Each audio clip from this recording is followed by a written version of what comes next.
Hey, this is Jordan Duffey. I'm going to be talking about my internship with Ernst & Young this summer. I was here in Greensboro, North Carolina, doing some audit work.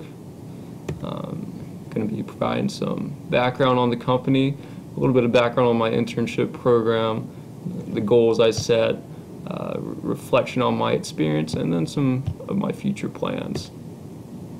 Ernst & Young, they're a global professional services firm. They compete against the big four accounting firms, some other professional services firms like Accenture, pretty much anything that's going to be giving advice or services to clients.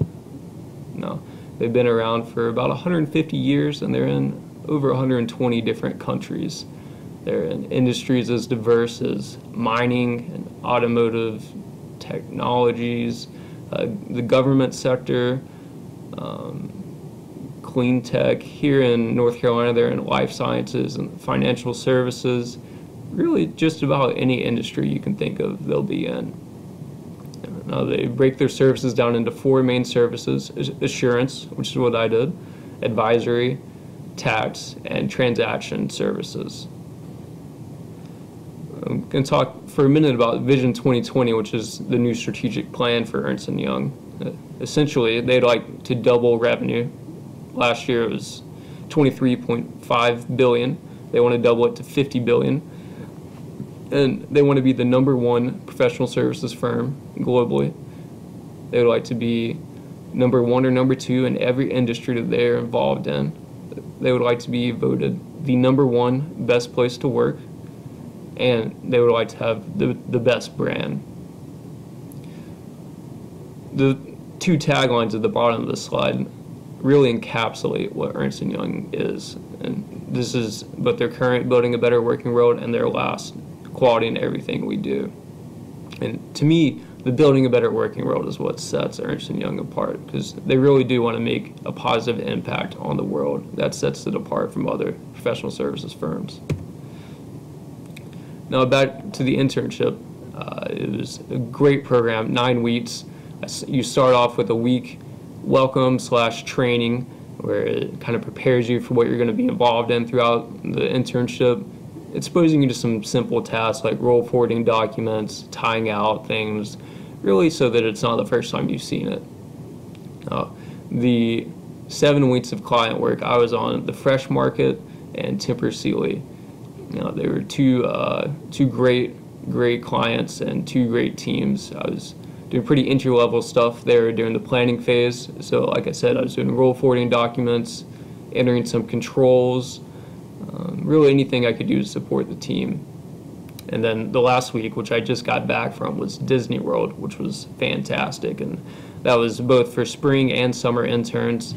There were 3,000 of us from the Americas division. And basically it was a higher level, bringing everything together. Just a great conference. The CEO was there, a lot of vice chairs, a lot of big name people. For my internship, I was doing 3 main types of tasks. I was first doing educational tasks. This was when there's nothing else to do. I would do an online tutorial that Ernst & Young publishes on anything from pension auditing to just learning about the consumer retail market, really a diverse array of webcasts, as they call them. I would also do certain team support tasks. This was things that are more interny if you think about it, things like setting up a computer, ordering lunch, things that really help out the team and really shouldn't be charging a client at a staff level rate for those tasks. Now, the third thing I did were some of the entry-level tasks, like roll forwarding documents, entering controls, helping with walkthroughs, shadowing, things like that. And those were great tasks that really provided me exposure and taught me what auditing is all about. I set 3 main goals. I wanted to be efficient with Excel. I wanted to learn how to deeply question clients, and I wanted to learn how to really just learn what an auditor does.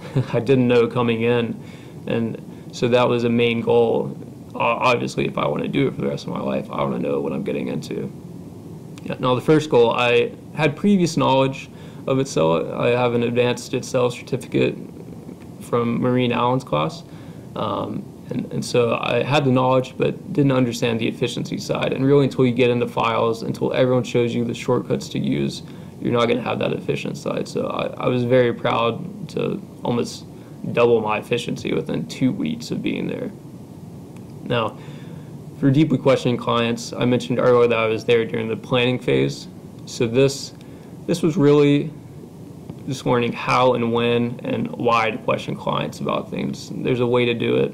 And I think by the end of the internship, I was able to learn that just by watching other people do it. A reflection on my experience, like I said, I learned what auditing entails, pretty important. I learned that you need to have a work-life balance with auditing. It needs to be very flexible, because if you don't, you're going to get burnt out really quickly. And so I developed a nice routine. I go for a walk each night. I wake up early, write a poem, do some reading, and it really made my days fuller. One interesting thing I noticed is that culture changes depending on the team, depending on the office, depending on the region and the country. It can change anywhere. So it's amazing that Ernst & Young has managed to have a somewhat singular culture running throughout its organization. And they do that just by having language going through, having similar documents and similar processes on how to do things. Now, the last thing I learned is that I don't know what service line I want to be in. I don't know if I want to do auditing or assurance forever. I don't even know what industry I want to be in. And these are just things I need to explore. I need to do a few busy seasons, see if I can do that. The idea of staying until 10 p.m. each night doesn't particularly appeal to me because, like I said, I don't want to get burnt out. I need that work-life balance. So I'll do it for a few years, see if I can do it, and we'll see where to go from there. I also was primarily working in the retail industry, which was great, but I like to get some more exposure, maybe work in technology, maybe manufacturing, just to see what those are like too. So if I get a job offer from Ernst & Young, which I will find out later today, then I will accept. I love this firm, and for me it was the people that really set it apart. Now, I know that's a little cliche, and any of these firms can say that. So for me, yeah, all the people are energetic, all the people are intelligent, all of them are good at working in teams. But what sets Ernst & Young apart is that their people are caring too. And that's a big differentiator for me, because I want to have caring friends. I want to make an impact on the world. And so this is a place I can see myself at forever. Not just 4 to 5 years. This would be a long-term commitment. And even though it might be auditing, it might not be auditing, I want to be here. So anyways, thank you for your time. I hope you enjoyed this presentation. If you have any questions, anything you want to follow up on, please feel free to email me. My email is duffy12690@gmail.com, or you can give me a phone call at my cell, 336-407-5395. Anyways, I hope you have a great afternoon.